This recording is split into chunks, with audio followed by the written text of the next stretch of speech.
y'all? It's your guy, eBay Fight Predictions in the building, and this is your Bryce Mitchell versus Dan Ige breakdown. I love this fight, man. I really, really do, man. It's a phenomenal fight in the featherweight division. Bryce Mitchell hasn't been back in a minute. It's been 8 months. He last lost in December, I think. So he's, decent turnaround. Took some time off. Obviously, he had a fight camp coming up recently, and he couldn't make it. I forgot what pay-per-view that was, but it was against Movsar Evloev. And I was really hyped for that fight. But this fight's good enough. I really like this fight. I think we're going to really, truly see where Bryce Mitchell really does, land in this featherweight division, where he really belongs in this featherweight division. We'll really see who he truly is as a contender. I think he lost to the future champ.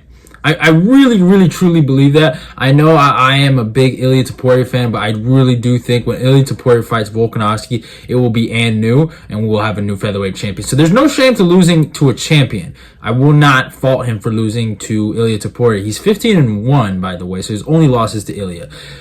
Dan Ige is one of the I wouldn't call him grittiest, but he's one of the probably more tested veterans in this game right now. I think he's a legitimate gatekeeper for the top 10. I think if you beat Dan Ige, you are a top 10 level fighter. And I think we're going to find out if Bryce Mitchell is a top 10 level fighter. I think he's fought literally everyone in a lot. Well, he hasn't fought everyone, but he's fought a lot of top 5 dudes in Calvin Kattar, Movsar Evloev, and himself, Josh Emmett. He's fought a lot of guys, and he's given those guys tough fights. Some of those guys dominated him, but he's also given a lot of those guys tough fights. And he's still really good. He's still on a 2-fight win streak. And I think this is going to be a barn burner. I really, really, truly believe that. And can't wait, man. I cannot wait for this fight. So obviously, let's talk about the stats. I mean, Bryce Mitchell comes with a record 15-1. Like I said before, he's fighting at Arkansas, not Arkansas. I make that mistake sometimes. Age 28, a height of 5'10", and reaches 70. Dan Ige comes with a record of 17-6. Is fighting out of California. Out of Vegas. My bad. Age 32, a height of 5'7", and a reach of 71.0. So obviously, Dan is going to come with that reach advantage. In terms of resumes, I mean, we can talk about Bryce Mitchell. His best win will always be his Edson Barboza performance. He completely dominated Edson, dropped him in the first round, and just dogged him out on the ground. He beat Andre Fili in a tough fight, who's a tough fighter per styles, but obviously another one of those kind of gatekeepers to go to the top 15. Super Sadiq Yusuf had to fight that guy. Andre Fili's had to fight a lot of guys, and he was a legit dude. And then he lost to, I think, Brito, that Brazilian cat got knocked out. So then he kind of lost his steam. But, I mean, before that, I mean, Andre Fili's always been kind of like, he's been tiptoeing that top 15 featherweight level for a minute. Had a tough fight with Nathaniel Wood, so he's a good fighter. Completely dominated Charles Rosa before. It was cool to dominate Charles Rosa, so that doesn't really mean anything. And then, obviously, his only loss will be to Ilia Topuria. He does have that loss to Brad Katona at Tough, so that's also something to think about. But, so, obviously, let's talk about the Ilia Topuria fight. I thought he performed really well. I was actually more impressed with what he was able to do against Ilia, because that's how highly I think of Ilia. I thought Ilia somewhat kind of let him get away with some shit on the feet that I didn't like. I wasn't impressed that Ilia submitted him. I know how good Ilia is on the ground. If you watch Ilia's previous fights, even the Zalal fight, you would know, he's the better grappler out of the two. It's just something just on a technical basis, obviously resume basis, you'd have to be like, hey, Bryce has done this to Edson. He's primarily been a grappler for most of his UFC run. You'd have to give him the grappling edge. But if you really look at what that man has been able to do in the amateurs and just how he's built, he's the better grappler and the better striker. Obviously, Bryce, he came with a little funky style, a lot of side kicks, a lot of weird punches that would land into takedown. So that's why he was able to land a lot of those shots on Ilia. I don't think anyone would be able to, like, you see the Josh Emmett fight. Josh Emmett's the way better striker, the way better boxer than Bryce Mitchell, but he didn't land shit. Like, Ilia's face was perfect. Like, the defense was great. But in that fight, Ilia had with Bryce, he had a bit of a bump on his eye. And so, obviously Bryce, even though it lasted really short, he fought a legitimate dude and had little moments of success that can go a long way, in my humble opinion. I think Dan Ige, he's had his moments, and I think he's a great grappler. I think he might even be the more explosive grappler than Bryce Mitchell. When we talk about athletic ability, I totally lean towards Dan Ige. But when you talk about actual grappling skill, I mean, last fight I've ever seen really truly out dominate someone on the ground would probably be his Danny Henry fight. That's one. I mean, he had a good performance against Kevin Aguilar, but against Misar Bektik, he got out grappled, but he won the striking department. Against Edson Barboza, he did use some grappling, but I think primarily everyone thinks Edson won that fight. It's a tough fight though. It wasn't as much of a robbery as I remember it being when I rewatched it.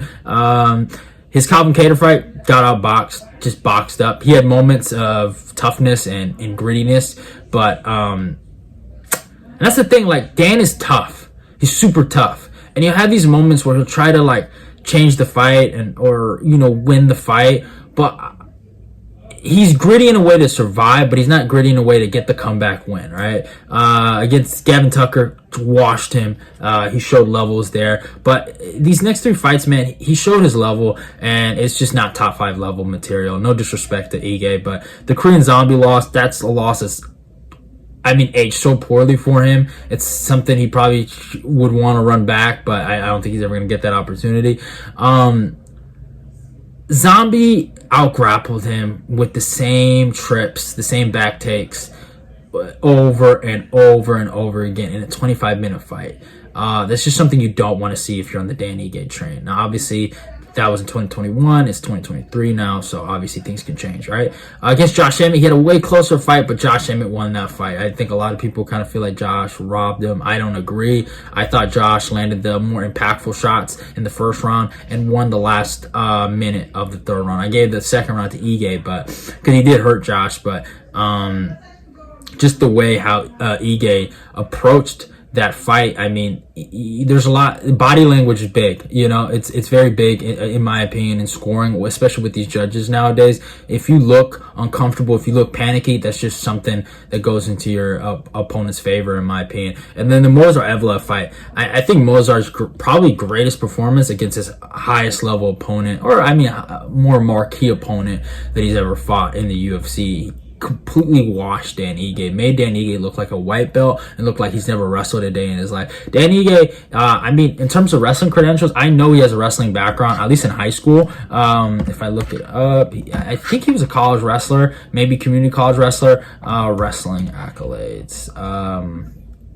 He did well. I mean, he's not trash, right? Let me look. I'm looking this up now as we speak. Yeah, a D3 wrestler. So he was decent, like, not a bad wrestler at all. But Movsar made it look like they should have never even been in the same octagon when it came to the wrestling. And with that, obviously he has that wrestling background.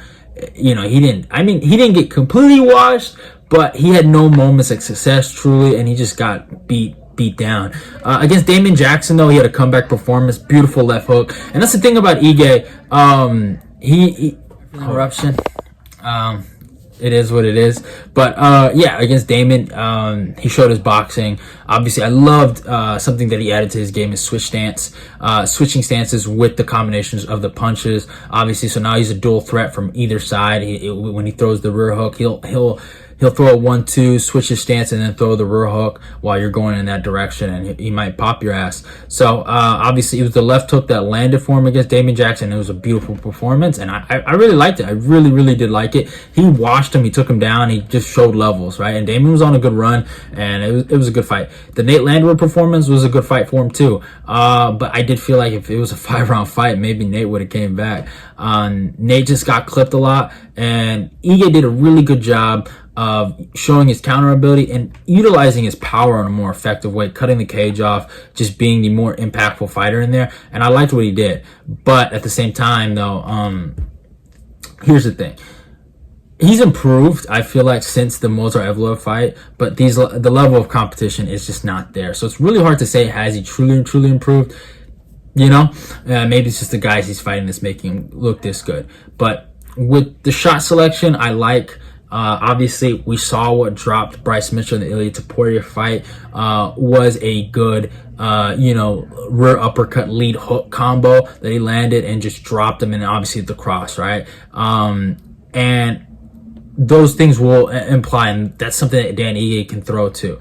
I don't think Ige hits as hard as Ilya. That's my opinion. I don't think Ige has the technical ability in the boxing like Ilya. He's not as fast. He's not as crisp. He's not as fast as him too. So that's also another thing. I think Bryce Mitchell has fought a legitimate dude that will become your 145 world champion next year. That is just on me. If I'm dead face wrong and Volkanovski proves me wrong, I'll be proven wrong, and I have no shame saying that. I was with Volk when he fought Max. I was with Volk when he fought Islam and Yair and all these other good fucking guys. I know he lost the Islam fight, but he did a lot better than what people give him credit for, but or predicted him to do. But I was with him through the tough. If I'm wrong one time on Volk, I'll be wrong. But I think Ilya is so good. There's no shame to losing to him, and I thought Bryce did really well against a guy like him. So overall, my main point, always bringing up Ilya and Volk, I just can't get that matchup out of my head. The main point at the end of this breakdown is I think Bryce Mitchell is gonna wash Danny. I truly believe that. I think the grappling department has not even been truly tested in his last two fights. I don't know if he's made improvements, but from the fights I have seen, the Zombie fight and the Movsar Evloev fight, he does not look like he can deal with the relentless pressure of Bryce Mitchell. I do not think he'll be able to stop the wrestling exchanges and the wrestling circuit that Bryce is going to put on him. I think in the clinch, it's going to be tough for Dan Ige. I think he's going to get worn down. I think Dan might be the better wrestler for the first minute. I might think that, but I think as the fight goes on, I think, like Bryce Mitchell likes to say, he cooks him to the bone. And I think that's what he's going to do to Dan. I think it's going to be one of these long, hard, tough fights. And I was on Dan's side against Movsar. I do not like.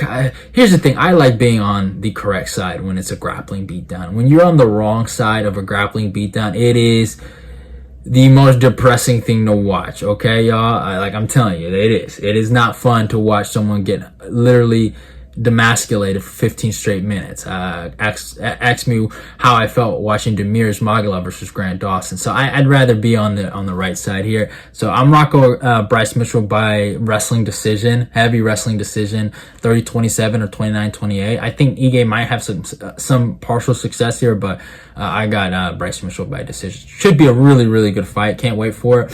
And I wouldn't be surprised if Dan got the KO. I like Dan. Dan's a good guy. Family man, does the right thing, cool dude, works hard, fights hard under Eric Nixon.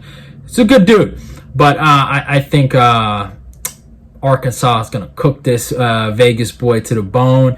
Bryce Mitchell is going to get it done. It's going to be a good performance. But hopefully we get a great fight out of it no matter what. I will be streaming. That's probably one of the main reasons why I did do this breakdown. Just to let y'all know, I will be streaming on Saturday. This fight night's going to be dope. My Gamrot fan army, stand up. We gotta rise. The Rafael Fiziev fans are out of control, and they have to be reminded there's one king. So yeah, hope you guys enjoyed the video. Love y'all. Goodbye. It's your boy Ebe. I'm out of here. Bryce Mitchell by decision is the pick. So yeah, I'm out.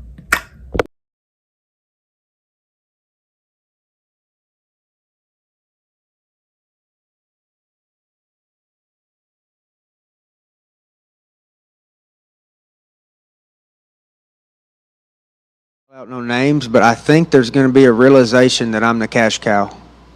I mean, that eventually somebody's going to realize that they're sitting on gold. They think I'm fool's gold. I'm not. I'm real gold. They're sitting on gold. They need to cash me out. I am the cash cow. There ain't another pay-per-view draw like me in this division. I am the cash cow. It's time to cash me out. I'm ready. I'm begging them. Please give me a big fight. I'm begging them. I'm waiting. But obviously, I don't deserve none of that if I can't beat Dan Ige. And that's going to be a hell of a competition between me and Ige. But if I beat Ige, who's to say I don't deserve a top 5, a top 3, a top 2? And like I said, I'm the cash cow. They're going to realize that. And once they do, they're going to love me even more.